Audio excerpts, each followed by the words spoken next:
Shalom, saudaraku yang kasih, selamat pagi. Kita berjumpa kembali dalam renungan pagi hari ini yang kita sebut sebagai roti gembala. Mungkin saudara bertanya, apa itu roti gembala? Roti adalah makanan. Gembala ada satu pribadi yang bertanggung jawab atas domba-dombanya. Roti gembala adalah makanan yang disiapkan oleh satu pribadi yang memang bertanggung jawab memberi makan domba-dombanya. Siapakah pribadi itu? Tidak lain gembala yang baik, Tuhan Yesus namanya. Setiap pagi kita dijamu dengan roti gembala, makanan yang Tuhan Yesus siapkan buat kita sebagai domba-dombanya.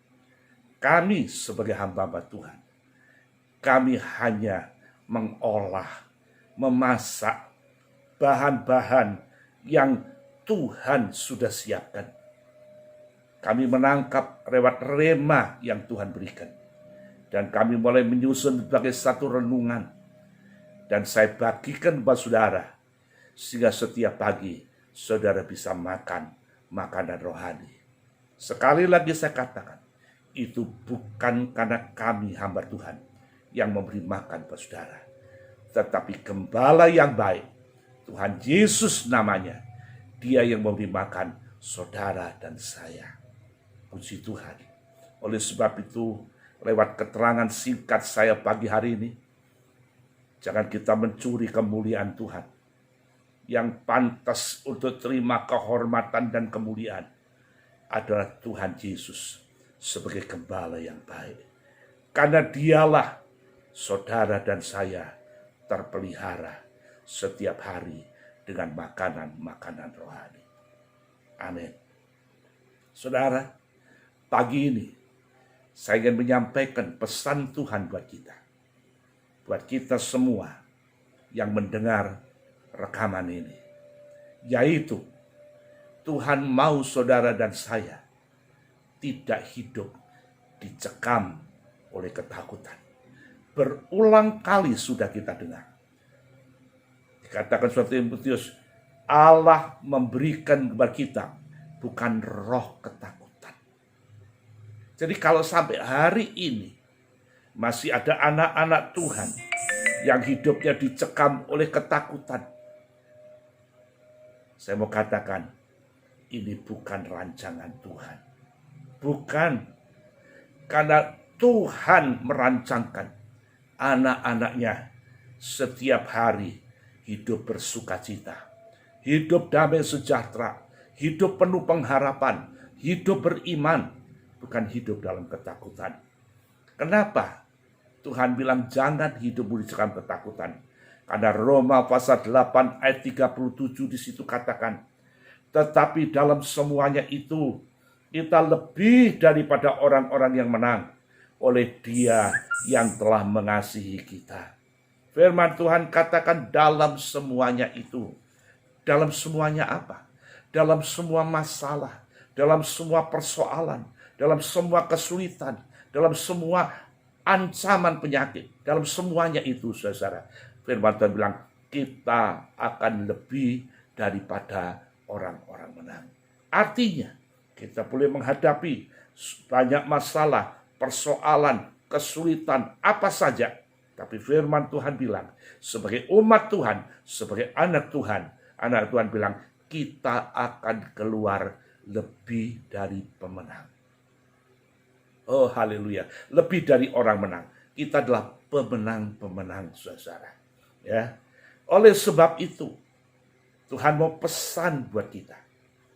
Bagaimana supaya dalam setiap kehidupan, masalah yang kita hadapi, kita selalu keluar menjadi orang yang lebih dari pemenang. Kita akan baca Yesaya 26 ayat 20. Ini pesan Tuhan buat kita pagi hari-hari ini. Ya, hari-hari ini Tuhan pesan ini. Supaya saudara bisa keluar lebih dari pemenang. Ya. Kita akan baca Yesaya 26 ayat 20. Mari bangsaku, Masuklah ke dalam kamarmu, tutuplah pintumu. Sesudah engkau masuk, bersembunyilah barang sesaat lamanya, sampai amarah itu berlalu.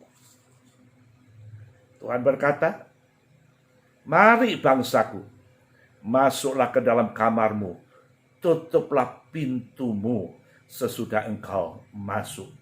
Bersembunyilah barang sesaat lamanya. Artinya, saudara, saat-saat ini Tuhan menghendaki saudara dan saya supaya kita punya waktu, bahkan memakai waktu ini bukan untuk pergi keluar sana, keluar sini, jalan sana, jalan sini. Bukan. Atau cari berita ke sana, kemari. Bukan. Tapi yang Tuhan mau saudara dan saya bilang, masuk ke dalam kamarmu dan tutuplah pintumu.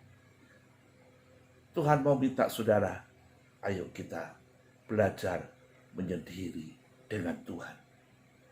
Dikatakan masuk, bersembunyilah barang sesaat lamanya, sampai amarah itu berlalu. Semua kejadian yang kita alami, yang kita lihat, yang kita rasakan, dengar, ini semua akibat Tuhan marah. Tuhan belum murka, belum. Tuhan baru marah. Apa bedanya murka dan marah? Apa bedanya? Kalau marah itu satu tindakan emosi, karena tidak senang melihat apa yang dilakukan. Tuhan marah. Ya. Tuhan lihat satu tindakan yang Tuhan tidak senang, Tuhan marah. Tapi belum sampai murka. Kalau murka itu adalah marah besar yang di belakangnya ada hukuman akan dijatuhkan. Itu murka. Hari ini Tuhan belum murka. Belum. Tuhan baru marah. Ya. Tentunya kita perlu tahu kenapa Tuhan marah. Kenapa Tuhan marah? Kita baca Yesaya 26 ayat 21. Yesaya 26 ayat 21. Saya baca buat saudara. Sebab sesungguhnya Tuhan mau keluar dari tempatnya untuk menghukum penduduk bumi karena kesalahannya. Dan bumi tidak lagi menyembunyikan darah yang tertumpah di atasnya. Tidak lagi menutupi orang-orang yang mati terbunuh di sana. Ini alasan kenapa Tuhan marah. Karena Tuhan melihat kejahatan manusia di muka bumi ini semakin memuncak. Tuhan melihat darah tertumpah di mana-mana. Darah orang yang tidak bersalah mati, saudara. Oke, saya katakan, di mana ada pertumpahan darah?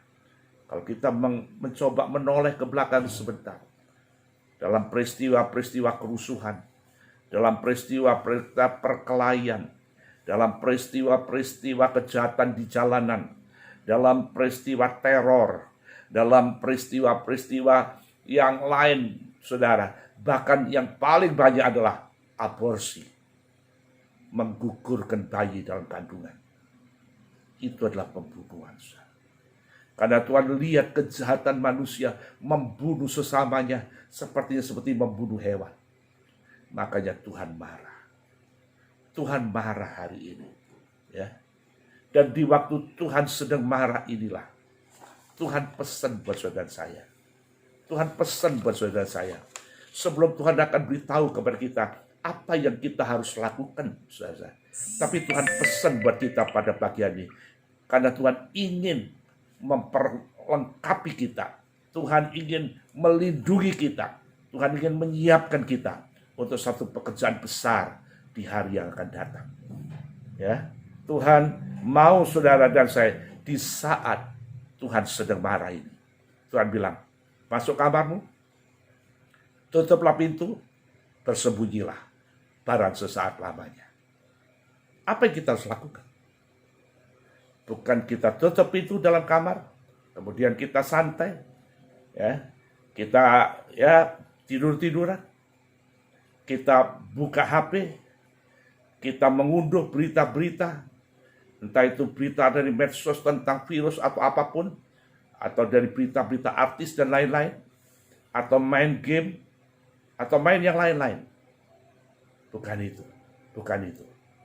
Tuhan inginkan supaya saudara dan saya, di waktu kau masuk kamar dan tutup pintu, Tuhan bilang, baca firman Tuhan. Dengarkan firman Tuhan. Renungkan firman Tuhan. Itu Tuhan mau. Perkaya dirimu dengan firman-Nya. Supaya imanmu diperkuat lewat firman Tuhan. Lewat rema yang Tuhan bangkitkan. Bahkan Tuhan bilang, dan berdoalah. Berdoalah. Nanti ada satu waktu kita akan bicara dengarkan tentang berdoa. Berdoalah. Selain itu, sesudah itu dikatakan bagikan kepada sesamamu sesuatu yang saling membangun, saling menguatkan. Bagikan ayat-ayat, bagikan renungan-renungan yang membuat saudara kuat. Bagikan ke saudaramu. Itu tugas Tuhan buat saudara dan saya di saat kita sesaat ini kita bersembunyi. Ya, kita tidak banyak lakukan kegiatan. Itu kita lakukan. Dan kalau saudara saya lakukan seperti ini, kita lihat apa janjinya Tuhan. Kita akan baca sama-sama, saudara. Wahyu pasal 3 ayat 10. Wahyu pasal 3 ayat 10. Di situ Tuhan berkata, karena engkau menuruti firman-Ku untuk tekun menantikan Aku. Perhatikan, maka Aku pun akan melindungi engkau dari hari pencobaan yang akan datang atas seluruh dunia untuk mencobai mereka yang diam di bumi. Kalau saudara menuruti apa yang Tuhan perintahkan, masuk kamarku, bersembunyilah dalam sesaat, dengan satu langkah-langkah yang benar. Kau memperkaya hidupmu dengan firman, kau berdoa, kau membagikan hal-hal yang berguna bagi saudaramu. Maka Tuhan bilang, karena kau menuruti firman-Ku dengan menantikan Aku, Tuhan bilang, Aku pun akan melindungi engkau. Tuhan akan melindungi saudara saya. Apapun boleh terjadi, virus boleh semakin menyebar, tapi Tuhan akan jagai saudara saya. Tuhan akan lindungi, dan perlindungan Tuhan itu sempurna, saudara. Puji nama Tuhan. Saya sangat yakin, saya percaya kalau hidupmu menurut firman Tuhan, hidupmu aman dalam perlindungan Tuhan, hidupmu terjaga di dalam Tuhan, hidupmu terpelihara di dalam Tuhan. Bahkan kau diberkati di dalam Tuhan. Puji nama Tuhan. Inilah janji Tuhan yang harus kita imani, kita yakini, kita syukuri. Bahkan kita menuruti apa yang jadi kehendaknya. Amin. Tuhan Yesus beserta kita. Kita akan berdoa, saudara. Terima kasih Tuhan. Pada nasihat-Mu pada pagi hari ini. Biar itu terberterai dalam hati kami. Kami jadi anak-anak-Mu yang siap untuk menurut kehendak Tuhan. Supaya di masa-masa yang Tuhan sedang marah ini, kami tetap terpelihara. Kami terjaga, terlindungi di dalam Tuhan. Supaya ke depan kami bisa bangkit untuk menjadi saksi Tuhan bagi banyak orang. Terima kasih dalam nama Tuhan Yesus kami berdoa. Amin.